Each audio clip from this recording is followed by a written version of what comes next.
Hi, Natalia. Welcome to the Impact Revolution channel. Thank you so much for coming. How you doing? I'm doing wonderful. Thank you for having me, Yoshi. It's great to be able to hear talk to you from I'm in Spain at the moment. I travel Yeah, all over the world, so I'm like in Spain. I love it, and you show me now right now the beautiful size that you have. So thank you so much for that. So Natalia, normally we ask couple of personal questions that are more a bit personal, so the audience knows you a bit better, and then later we can go to the more professional question. Is that okay? Sure, absolutely. All right, so you've been in California, which is a place I want to visit. You are in Barcelona, in a very beautiful place. So if I ask you if you could wake up anywhere in the world tomorrow, where it would be and why? Great question. Well, I am going to wake up in Barcelona tomorrow, but Uh-huh. and I'm very happy about that. Sure. But I think the next spot I want to be, which I'm hoping to be next month, is in Tibet. I haven't been to Tibet. Tibet yet. Oh, Yes. that's really cool. All right, yeah, I Yeah, heard, I saw that you really like mountains. I love it. All right, that's very nice. Well, that was the thing that when I climbed Everest, 21 years ago, I Uh-huh. actually I was so tired afterwards that I thought I should go to Tibet, Uh-huh. and I didn't, and so I regret that. Now I'm like, okay, now I'm gonna do it. This There summer I'm is gonna do it. always time. There is always better later than never, right? That's really Exactly. nice. And why do you like so much climbing and all these things? I'm just curious.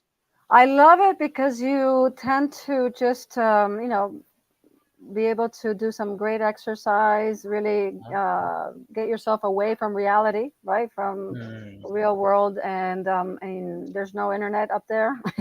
So A lot of monks. back then, but it's really just a challenge, and it helps your mind a lot because Uh, life sometimes can be so difficult.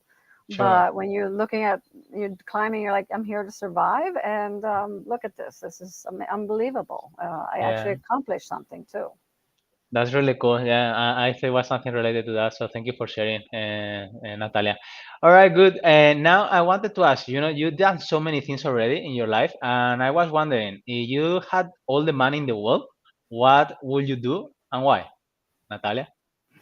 Wow, all the money in the world. I honestly don't want all the money in the world. Sure, I don't think I sure. could spend it all. Uh-huh. But I would probably give about 80% of it away to, like, Uh-huh. doing more impactful things to help people actually be able to do better with their lives. Uh-huh.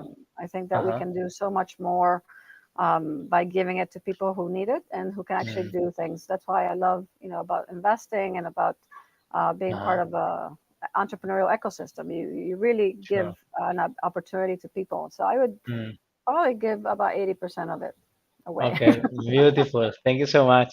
Now that you share that you do this entrepreneurship and you do the investings and venture capitalism and all this stuff, I was wondering, what is your why, Natalia?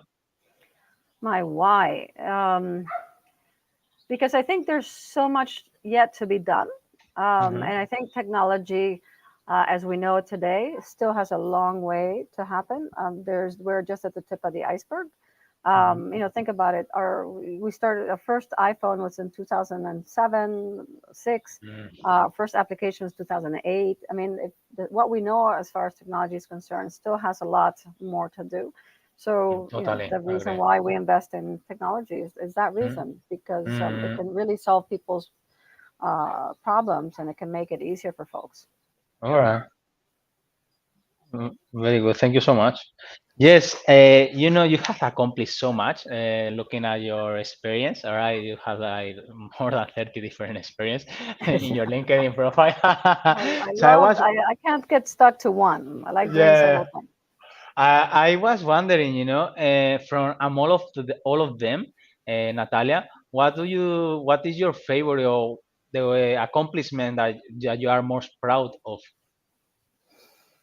Um, well, being able to start a company, my second company, and for it to Uh, do well, and uh-huh, for me to give, be able to provide jobs and provide a different perspective. It was something new, clean mhm, tech back then, and helping with the green economy, getting folks to understand the green economy and how going green was something that was going to benefit to all, even the bottom dollar, right? That back then everyone used to say it's so expensive to do green stuff and sustainable things.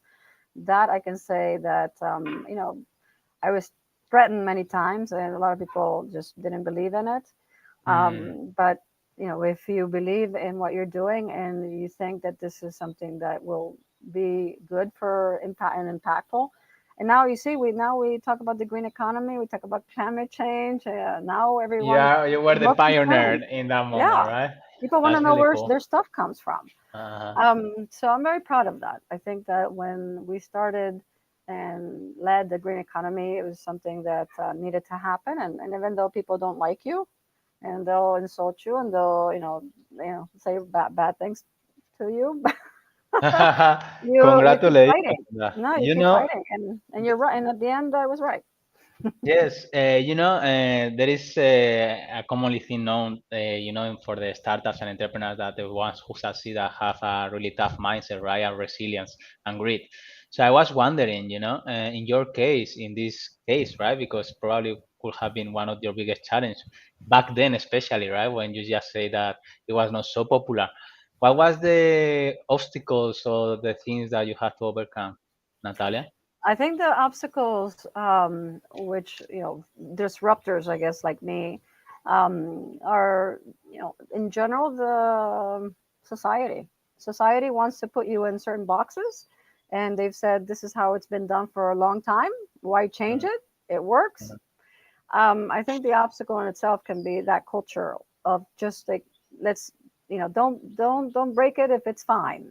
Don't try to fix it. It works, and that's not what innovation is about. Innovation is to find newer ways of improving, uh-huh, not to just do the status quo and just keep doing the same thing. uh-huh. So I think there in itself, I think you can people and when they settle are their own obstacles. I think that Uh-huh. a lot of regulations, really bad regulations, Mm, ideas that sometimes we think, oh, it's best for me or my community, it can be impactful to other communities. So we have to think in a more holistic approach. What mm, you do can actually impact many other people, and it can impact new industries, and it can kill industries.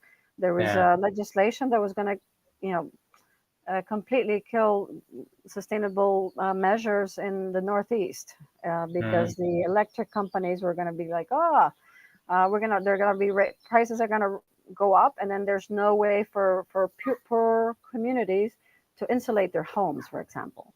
Um, mm. and then they It were didn't make passing sense. legislation that wasn't going to help. Uh, that's incredible. Okay, very good. Yeah, I actually feel you, because I have similar issues with the coaching business and all that, right? That it's a Hmm. change of mindset, basically, and going against the things that we never question, right? And we took it for granted, but then they can be improved for sure. Thank you so much, Natalia. Yeah, sure. We have to What you say? question things. That's the thing.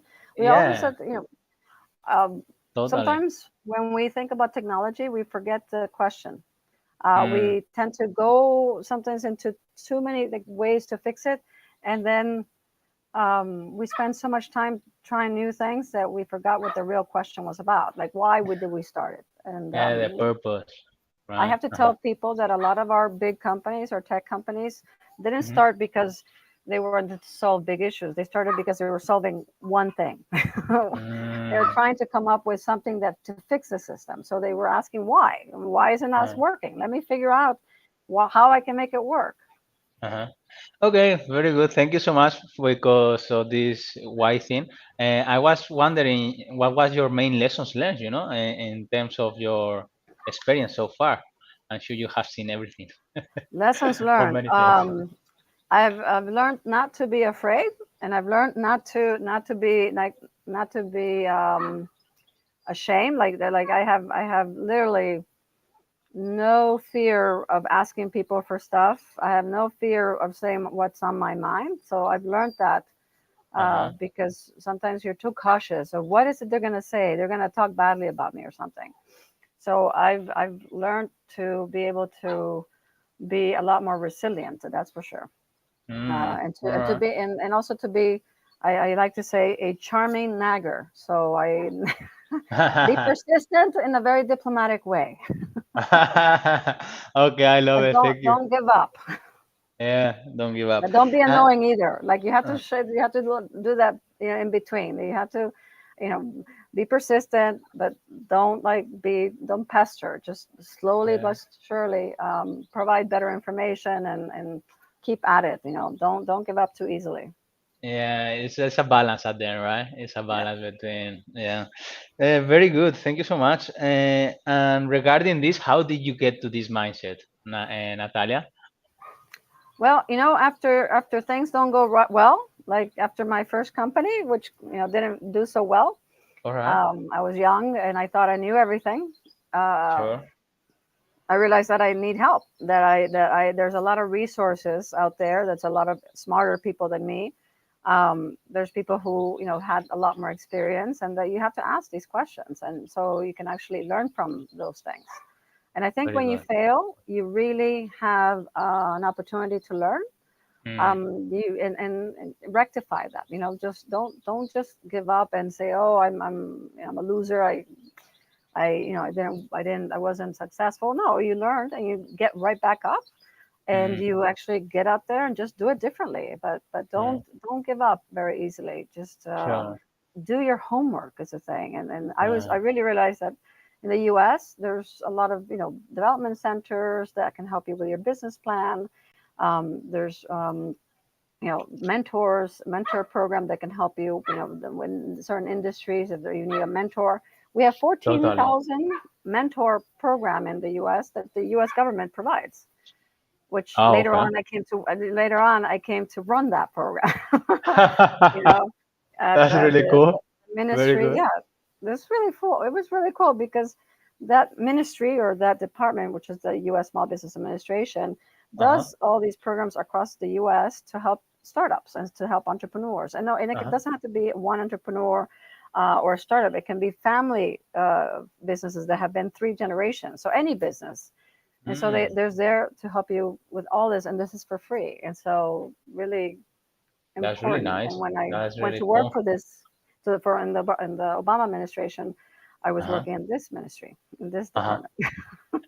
That's really cool. Actually, I'm very interested to hear more about that, Natalia. What was the main lessons you take from all these mentors or to working with all these mentors? What are the best tips you can guide to support people, right? Yeah, and it's not the what you can take away from your mentors is their experience. You don't have to do everything that they tell you to do, but you Mm-hmm. have a different perspective. A third opinion, or a second set of eyes, you might want to call it. Sure. Sometimes people don't like to be criticized, but you have to take criticism, in a constructive way. Mm-hmm. It's not that they're critical. Don't take things personal. Uh, Because if you ask the right questions and you ask, people who actually have done this before, you can take away some very good pieces of information that can mm, actually start shaping the way you are more strategic about things. uh, They've gone different through it before. perspectives, right? Mm-hmm. Yeah. Definitely different perspectives. Mm-hmm. Definitely. Uh, you know, there's so many different people, different walks of life, and you might have 30 entrepreneurs in the same type of industry, but they have seen it in a different perspective, different angle. They've had different Totally. experiences. All right. Very good. All right. Very nice. Thank you so much.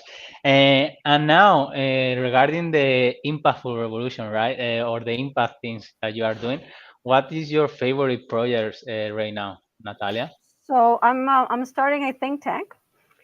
Instead, So it's going to be focused on all women. So everything that has to do with women, from entrepreneurship to impactful. It could be I love it. agriculture, it could be technology, it could be political aspirations.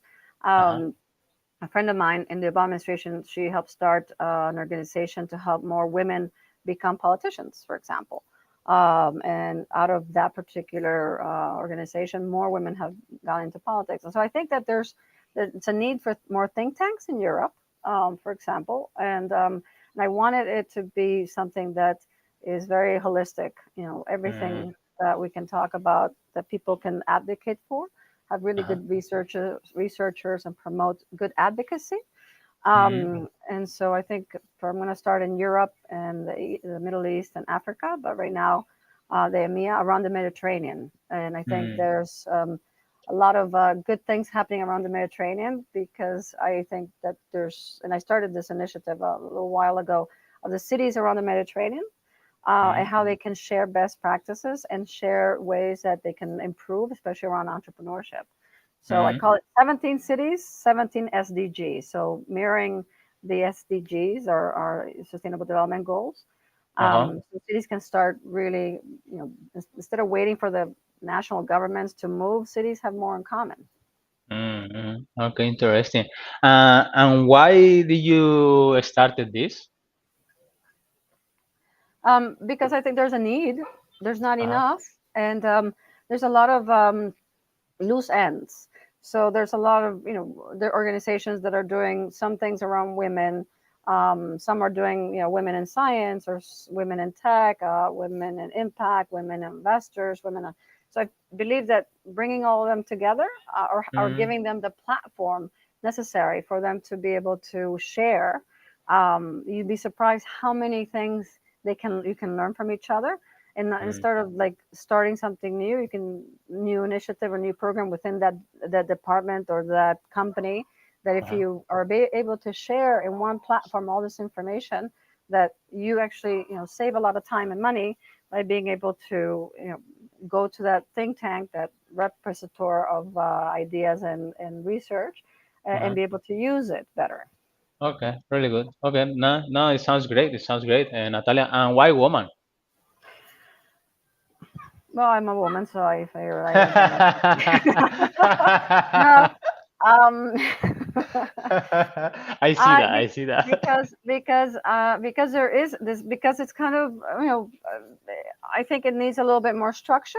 There's a lot of great initiatives, and people are talking about gender, and we're talking about like more women, in, for example, in California and Silicon Valley.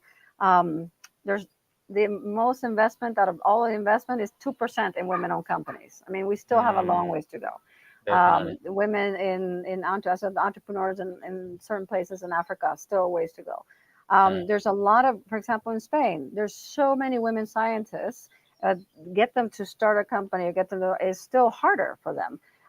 Lending. So so many times when men want to borrow money, it takes them a long time to borrow, like to really they overanalyze a lot, and so our lending to small women owned companies is not as high as it there could is be. a lot of bias there. So I there's a guess. lot of bias still, and I think that Uh, to empower young girls, especially young, you have to get them to start already in, elementary school. Totally. In Uh, elementary school, you have to start yeah. feeling a It's lot the more cultural curious. thing, the sex role, Yes, it's a psychological thing that every woman and man, as well are, everyone. yeah, Yeah, we are just programmed in that way, sometimes, So yeah, because of your culture, or because of the education system. So if the we can education and the change our culture. education system, but we have Mm, to change it, but with good research. That's where I believe there's a need for think tanks, like real good research. Not every model fits to your country or to your city or to your community. yeah. You have to do real research, and be able to test it out, not be able to just go and, oh, this works. Like everyone wants to be Silicon Valley. And I'm like, you can't, not, no, it's not going to happen. Trust It's me. not It's going to just, it's work. not It's a going lot to. of the culture and the countries and the And it started a society long time ago, and it was a very different is story, a big thing. and there were certain elements there that made it happen, but not everything, not everyone. Try and do your own model by using different parts of the different Mm, models, hmm and figure a new model for your particular region, or for your particular company, or your particular project or initiative. Totally, yeah, no, I agree. I really like this project. I think empowering women is something that is needed.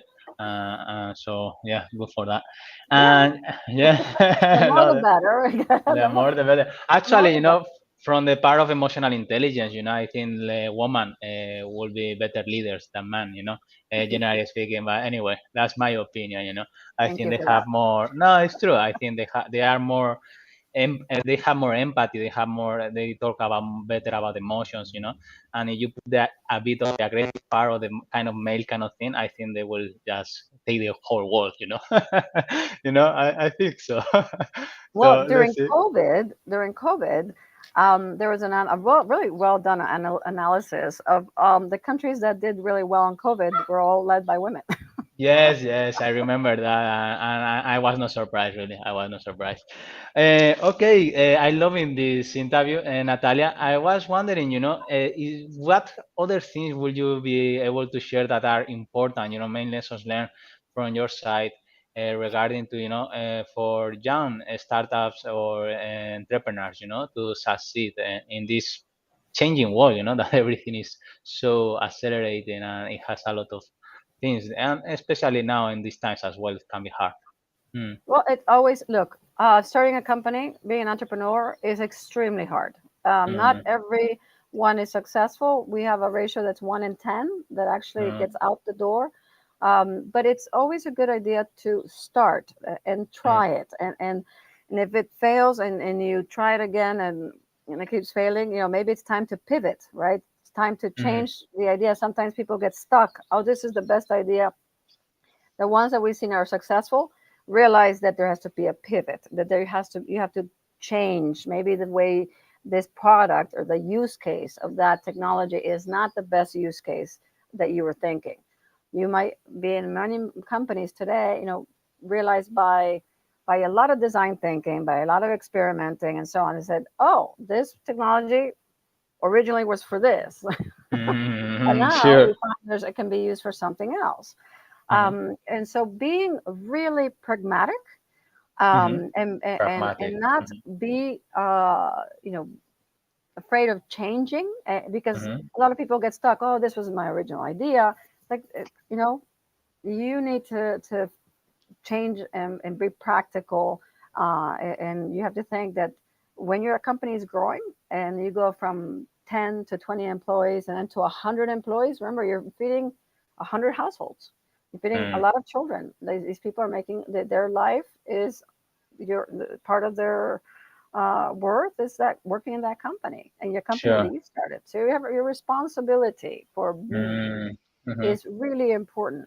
Don't always be conscious. My second company, I didn't pay myself for a year, but I had to pay. I had to pay people. So it's so you have to be very you know conscientious that this is no longer a one person shop. This is something that Uh, grows, and you want it uh, to grow. A lot of people get stuck very comfortable and just a very small, and sometimes that's good and that's uh, absolutely fine. If you want to go ahead and just be a small shop, not a problem. But if you're going to grow to do something bigger, you gotta you sometimes have to tighten the belt, uh, mm. and Compromise, right? Yeah, compromise, and definitely. definitely egos are out the window. The ego thing is not practical. It just doesn't work. Doesn't It work, does eh? not work. All right, thank you for sharing that. That's interesting. Yeah, it's about serving people rather than getting in love with a product, an initial product or service that you may have in your mind at the start, right? Mm-hmm. Yeah, I mean, you have to love your company, of course, and you have to love Mm-hmm. what you do, but don't get stuck in Mm, one thing. Figure out as many use cases as possible, because what makes a product or a company successful is being able to provide more uses, right? Being able mm, to grow more, divisions within that product. You don't, Google got started as a Google search. Now that's mm. the tiny part of their company. Yeah, that's everything now, um, yeah. so reinvest in the company. This is really important, and a lot of companies that have done well too have really done good research.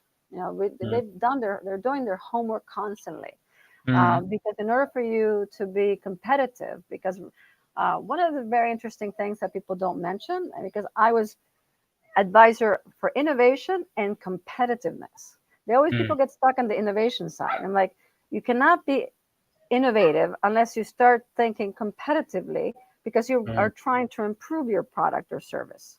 And so mm, you're improving it to be competitive, to stay ahead of the curve, to compete against the others, because competition is good. It makes it makes you want to change it, right, and improve it. Mm, definitely. No, that's great. That's great advice for sure. I was thinking, that you had experienced so much and you have this company that you felt at the start, the first one, right? And I'm sure you learned so much and you asked for feedback and all that stuff and later came back. I was wondering, what is your favorite or your most impactful failure that you had that you learned the most? It was that one? Yeah, no, that definitely is a really tough one. um, that one was definitely a big one. Uh, Um, when there's a couple, there's several things that I failed at, that I say, wow, if I had to do it again, maybe I wouldn't do it that way. definitely. um, I don't regret anything I've done, and I think that you just don't do it the same way. Well, I think you have become stronger with that, You become much stronger. yeah, so Yeah, that's why I was asking, I was asking because what was your main lessons learned, from that, from those experiences, right? yeah. Because, yeah. Mm. You become stronger. You become more thick skin. I say thick skin. You and you're not ashamed. Hmm. You really brush things off that people might say, or you're like, I didn't die. Yeah, right. We think it's going to be uh, the end of the world, yeah, but it isn't, right?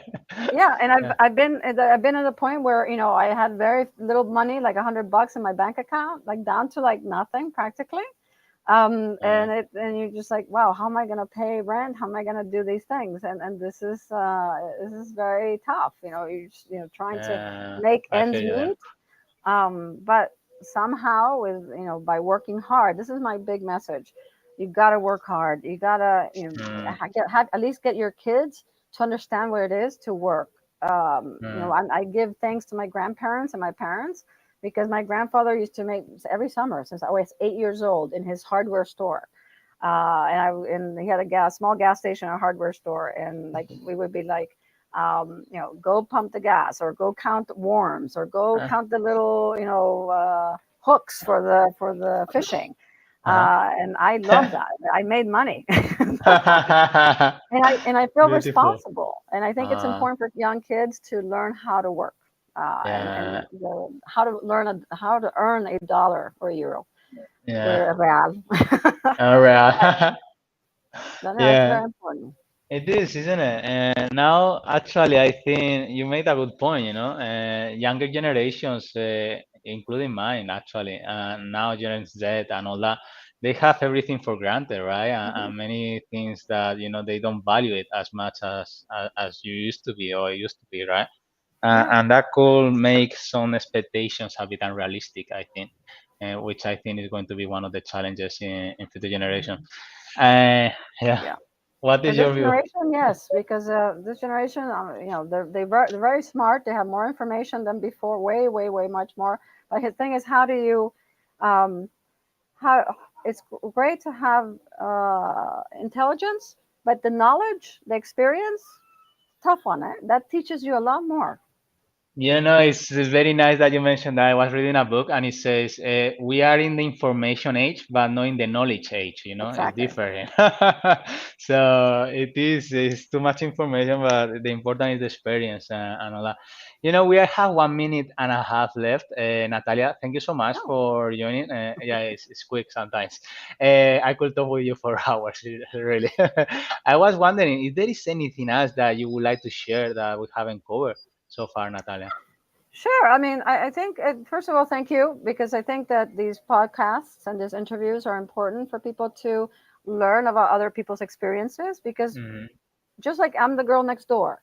Right. So a lot of people don't know what I've done, but neither do you know about your neighbor. And so it's important to learn from other folks, and to reach Yeah. out, and don't be afraid to reach out. Like, Mm. we are so fortunate today to have so many platforms that we can reach out to, ask, and I'm always happy to help. Uh, Sometimes I don't have as much time as I wish, sure.